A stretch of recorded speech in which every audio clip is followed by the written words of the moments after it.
మాట వినిపిస్తోందండి?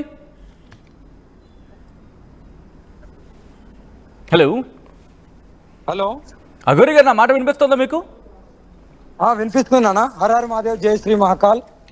అఘోరి గారు, ప్రస్తుతం శ్రీవర్షిని కనిపించడం లేదు అనే చర్చ జోరందుకుంటోంది.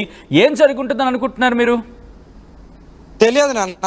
ఇప్పుడు నేనైతే, మీరు ప్రజలందరూ చూడండి, నేనైతే అక్కడ లేను. నా దగ్గరికి వెళ్ళి వాళ్ళ సొంతంగా వచ్చిన తర్వాత నేను పంపించేశాను. ఓకేనా? వాళ్ళు వచ్చిన తర్వాత నేను హరిశ్చంద్ర ఘాట్ లో నేను 11 గంటల నుండి నైట్ తెల్లారుజామున 4 గంటల వరకు నాకు సాధన ఉంటది. ఇది 3వ రోజు. కాశీలో ఉన్నాను. నేను కాశీలో ఉన్నాను. నేను నా సాధనకు, నేను నా లోక కళ్యాణం గురించి నేను వచ్చాను. నాది నేను చేసుకుంటున్నాను. నా దగ్గరికి వెళ్ళి తీసుకెళ్లిన తర్వాత ఫస్ట్ వాళ్ళు చేయాల్సిన పని పోలీసు వాళ్ళ దగ్గరికి పంపించాలి, తర్వాత వాళ్ళ అమ్మ నాన్న దగ్గరికి చేర్చాలి. కానీ ఎక్కడ చేర్చకుండా ఎందుకు తిరుగుతున్నారు? ఇంకేమన్నా నిందలు వేయడానికా, లేకుంటే ఇంకేమన్నా చేయడానికా? ఆ ఆడపిల్ల మీద ఈ విష్ణు అనే వ్యక్తి వాళ్ళ ఫ్యామిలీతో ఎందుకు ఇంతగానం ఆడుకుంటుండు? ఎందుకు ఇప్పటిదాకా ఇంటికి తీసుకెళ్ళలేదు? ఇప్పుడు ప్రజలందరూ నన్ను విమర్శిస్తూ ఆడపిల్లని పంపించాలి అనేవాళ్ళు క్షేమంగా ఇంటికి తీసుకెళ్లకుండా ఎక్కడెక్కడో తిరుగుతున్నా అతని దురుద్దేశం ఏంటిది? ఆ ఆడపిల్ల నాతోని పంచుకున్న మాటలు నాకు ఇప్పటికీ కన్నీటి బొట్టు వస్తుంది. ఆడపిల్లల గురించే కానీ పోరాడేది. ఏమంది మీతోని? ఆమె చిన్నప్పటి నుండి, ఆమెకు ఎప్పుడైతే 10th అయిపోయిందో అప్పటి నుండి ఆమె పడ్డ కష్టాలని నాతో చెప్పుకుంది. నరకయాత్ర అనుభవించి ఎవరు ఎన్ని దెబ్బలు తిని ఏమేమి అనుభవించుదో అది నాతో పంచుకుంది. అందుకే నేను కాపాడాలనుకున్నాను. కానీ నా మీదనే నిందేసి నాతోనే ఏదో చేసినట్టుగా పుకార్లు పుట్టించి, ఇప్పుడు ప్రజలకు అర్థం కావాలి. ఇదంతా ప్రజలకు ఇప్పుడు అర్థం కావాలి ఎందుకు ఇలా ప్రవర్తిస్తుండు.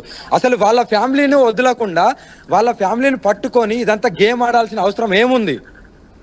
ఒక్కసారి మీ ఫ్రేమ్ చూపించే ప్రయత్నించారు, ఎందుకంటే అలాంటి నిప్పులు కనుక చూస్తే మనకి యూట్యూబ్ రిస్ట్రిక్షన్స్ ఉన్నాయి. So okay done. నేను ఎక్కడున్నానో మీకు చూపెట్టలే. ప్రజలకు కూడా తెలియాలి. ప్రజలకు నిజం ఏంటిదనే తెలియాలి. నా దగ్గరికి వెళ్ళి నేను పంపించడానికి కారణం ఏంటంటే వాళ్ళ సొంతంగా వచ్చిందని పంపించా. అదే విష్ణునో ఇంకెవరినో వస్తే నేను పంపించకపోదును. కానీ వాళ్ళ సొంతంగా వచ్చిండు, వాళ్ళ కుటుంబం బాధ్యత, పంపించే బాధ్యత నాకు కూడా ఉందని నేను సామరస్యంగా అక్కడ ఏమి గొడవ చేయకుండా నేను సామరస్యంగా పంపించాను. పంపించిన వాళ్ళు నేను కాశీలో ఉండి, ఇది కాశీలో 3వ రోజు సాధన. వాళ్ళు గుజరాత్ నుండి ఇక్కడికి రావడానికి నాకు 1 రోజు పట్టింది. 4 రోజుల నుండి ఎందుకు ఇంకా చేరుకోలేకపోయారు? ఎక్కడ తిరుగుతున్నారు మరి వీళ్ళంతా? అసలు ఇలా తిరగాల్సిన అవసరం ఏముంది? ఆ పిల్లని ఏం చేద్దాం అనుకుంటుండు? ఆ పిల్ల గురించి, వాళ్ళ కుటుంబం గురించి ఈ విష్ణు అనే వ్యక్తి ఎందుకు అంత తాపత్రయపడుతుండు? ఎందుకు వదలలేకపోతుండు వాళ్ళ కుటుంబాన్ని? ఈ విష్ణు అనేవాడు కిరాయి ఇంట్లో ఉండి వాళ్ళ తల్లిదండ్రిని ఈ ఆడపిల్ల మీద ఏదైనా ఉద్దేశం ఉందా? లేకుంటే ఈ ఆడపిల్ల జీవితాన్ని నాశనం చేద్దాం అనుకుంటుండా ఏంటిది? నేను ఎందుకు ఈ మాటలు అంటున్నా అంటే, ఆడపిల్ల నాకు చెప్పిన ఆ విషయాలు నేను బయటికి చెప్పలేను. నా బిడ్డ చెప్పి నన్ను నమ్మి నా దగ్గరికి వచ్చింది. కానీ నా మీద ఎన్ని నిందలు వచ్చినా నేను మోస్తున్నాను. మోయాల్సిన బాధ్యత నాకు. ఎందుకంటే నేను ఏది చెప్పను ఆడపిల్లల మీద. నేను ఆడపిల్లలను కాపాడుకోవాలి, ధర్మాన్ని ధర్మ పోరాటమేగా నేను చేసేది. ఏదో ఆశించి అయితే చేయట్లేదు ఇక్కడ. కానీ ఎందుకు ఇలా దొంగచాటుగా దాక్కోవడము? కానీ బహుశా అఘోరి మీరు అన్నట్టుగా కొన్ని చెప్పుకోలేని ఉంటూ ఉంటాయి. కానీ కొన్ని సందర్భం వచ్చినప్పుడు వాటి గురించి ప్రస్తావించాల్సి ఉంటుంది, కాస్త డెలికేట్గా హ్యాండిల్ చేస్తూ. అలా మీరు కొన్ని సందర్భాల్లో చెప్పిన సందర్భాలు ఉన్నాయి. అటువంటిది ఏమైనా ఇప్పుడు మళ్ళీ టచ్ అవుతోందా? 100% అన్న. వాడికి దురుద్దేశం ఉంది.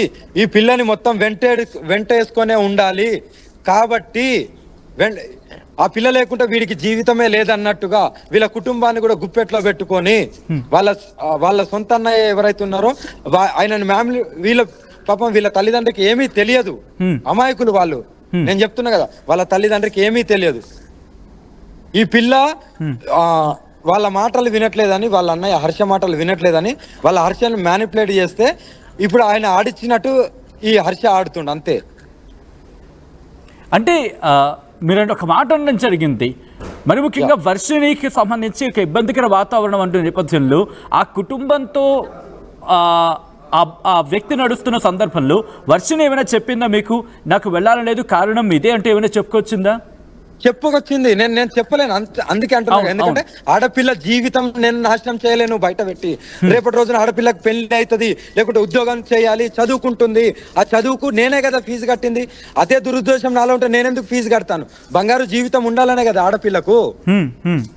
మరి నేనెందుకు ఫీజు కడతాను? చదువుకోమ్మని నేనెందుకు ప్రోత్సహిస్తాను? నన్ను నమ్మింది కాబట్టే కదా నాతో వచ్చింది. వచ్చినా కూడా చిన్న గీత కూడా పర్లేదు.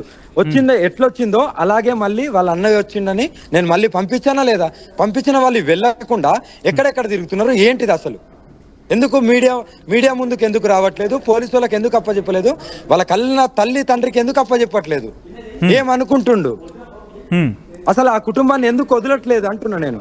ఇప్పుడు ప్రజలు చేయాల్సిందల్లా అఘోరి నుండి ఆ అమ్మాయిని కాపాడండు అనడం కాదు, ఇప్పుడు ఆ విష్ణు నుండి ఆ కుటుంబాన్ని, ఆ ఆడపిల్లల్ని కాపాడండి. దయచేసి చెప్తున్నాను, అఘోరి ఏ తప్పు చేయదు. ఎప్పుడు తప్పు చేస్తే తల వంచుతుంది, కానీ తప్పు చేసేంత స్థితి కూడా నాకు రాదు. ఇక్కడ కాటిలో ఉన్నానుగా, కాటి మీద ఒట్టేసి చెప్తున్నాను. ఆ ఆడపిల్లని ఇప్పుడు ఎవరైతే నన్ను విమర్శలు పాలు చేశారో, ఎవరైతే ట్రోలింగ్ చేశారో, వీళ్ళందరూ ఇదే ప్రజలు. పోయి ఆ విష్ణు బారి నుండి వీళ్ళ ఫ్యామిలీని, ఆ ఆడపిల్లని కాపాడండి. నేను చెప్తున్నా కదా, ఆ ఆడపిల్లని కాపాడుకునే బాధ్యత మీకు అందరికీ ఉంది.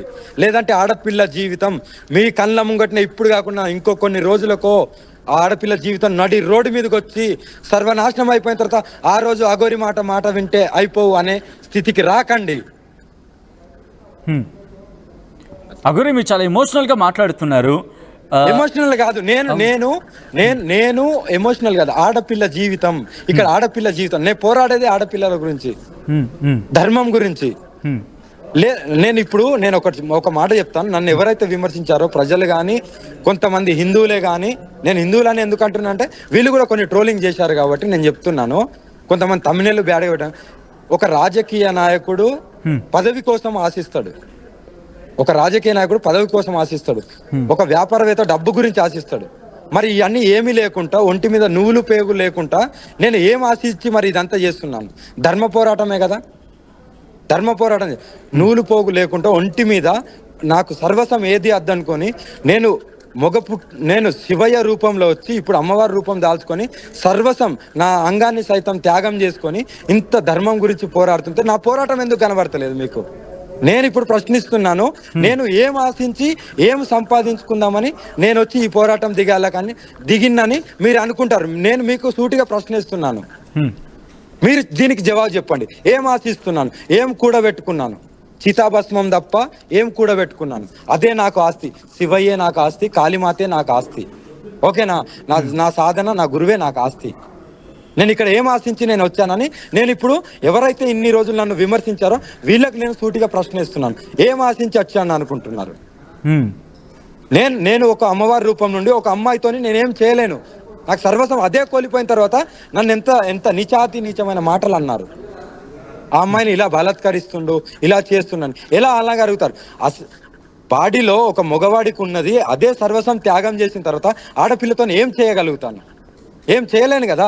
సర్వస్వం కామమే వద్దనుకున్నప్పుడు, అదే అంగమే వద్దనుకున్నప్పుడు, అమ్మవారి రూపం దాల్చుకున్నప్పుడు ఏం చేయగలుగుతాను? ఆమెను ప్రొటెక్షన్ చేసిన ఆ దుర్మార్గుడి నుండి వాళ్ళ ఫ్యామిలీని కాపాడదాం అనుకున్నా. ఆ ఆడబిడ్డకు అర్థమై నన్ను నమ్మి నా దగ్గరికి వచ్చింది.